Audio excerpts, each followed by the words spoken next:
In the land of Bethlehem, long ago, a famine swept through the hills like a curse. The fields withered, the people starved. The air hung heavy with prayers that seemed to vanish into a silent sky.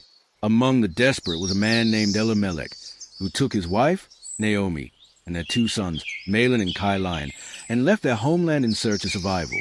Their feet carried them across the river and into Moab, a land of foreign gods and unfamiliar customs, but a land that had bread. At first, Moab welcomed them. They settled, they ate, they lived, but the peace was short-lived. One day, Elimelech died, leaving Naomi a widow in a strange land. She leaned on her sons, who later took Moabite wives. Mahlon married Ruth, and Chilion married Orpah.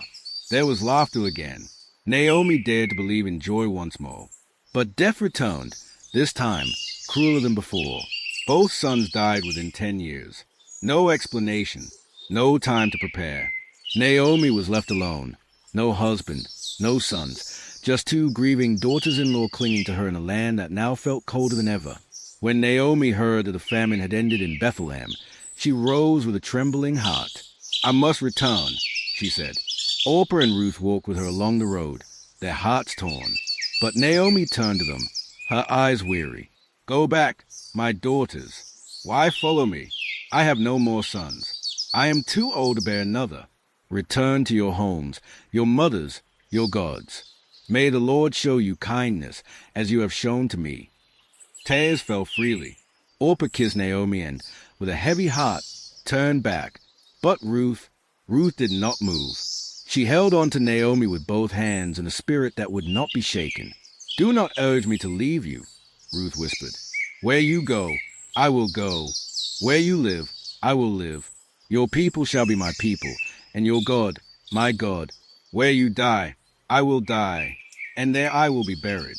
May the Lord deal with me ever so severely, if even death separates you and me." Naomi looked into Ruth's eyes and saw a love deeper than blood. And so, together, they journeyed back to Bethlehem. When they entered the village, the women gasped, "Is this Naomi?" Naomi answered bitterly, "Do not call me Naomi," which means pleasant. "Call me Mara, bitter, for the Lord has dealt harshly with me. I went away full, but the Lord has brought me back empty." But she was not empty, for beside her stood Ruth, faithful, loyal Ruth, a seed of redemption in the ashes of sorrow. Now, it was the beginning of the barley harvest. Ruth, young and strong, said to Naomi, "Let me go into the fields and glean behind anyone in whose eyes I find favor."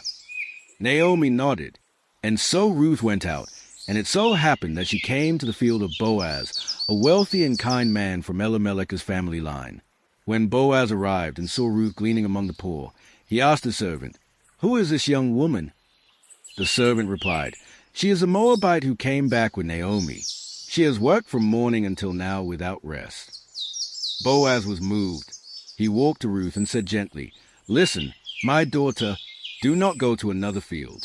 Stay here with my servant girls. I've told the young men not to touch you, and when you are thirsty, drink from the jars they filled." Ruth bowed low, tears in her eyes. "Why have I found such favor in your eyes, that you would notice a foreigner like me?" Boaz smiled.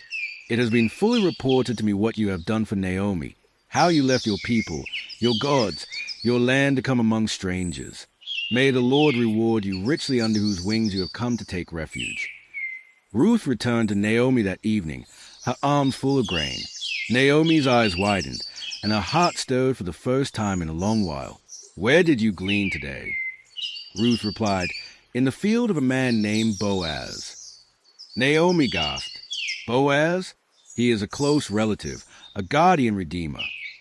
Hope sparked like fire in Naomi's soul. A plan began to form. Later, Naomi instructed Ruth, "Tonight, Boaz will winnow barley at the threshing floor. Wash, anoint yourself, and go to him. When he lies down, uncover his feet and lie there. He will tell you what to do." Ruth obeyed. That night, she approached quietly. As Boaz lay asleep, Ruth uncovered his feet and lay beside them. At midnight, Boaz stirred and was startled. "Who are you?"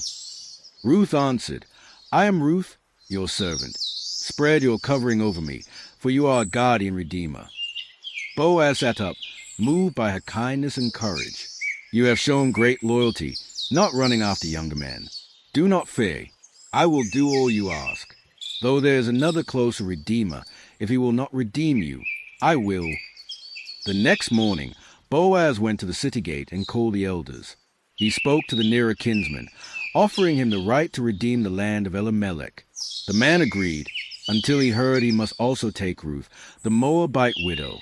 "I cannot redeem it," the man said. "You redeem it instead." Before the elders, Boaz declared, "Today you are witnesses that I bought all that belonged to Elimelech, Mahlon, and Chilion, and I have taken Ruth the Moabitess as my wife, to raise up the name of the dead upon his inheritance."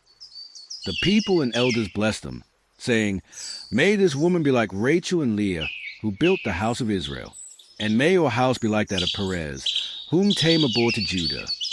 So Boaz married Ruth, and the Lord blessed their union with a son. They named him Obed. Naomi, once empty, now cradled a baby in her arms. Her neighbors rejoiced. "A son has been born to Naomi." Obed would become the father of Jesse, and Jesse the father of David, the shepherd king. And through Ruth's unwavering loyalty and Boaz's redemption, the line of the Messiah would come. A foreigner, a widow, a woman of fierce devotion. Ruth's story became God's story, and her name was written forever into his plan.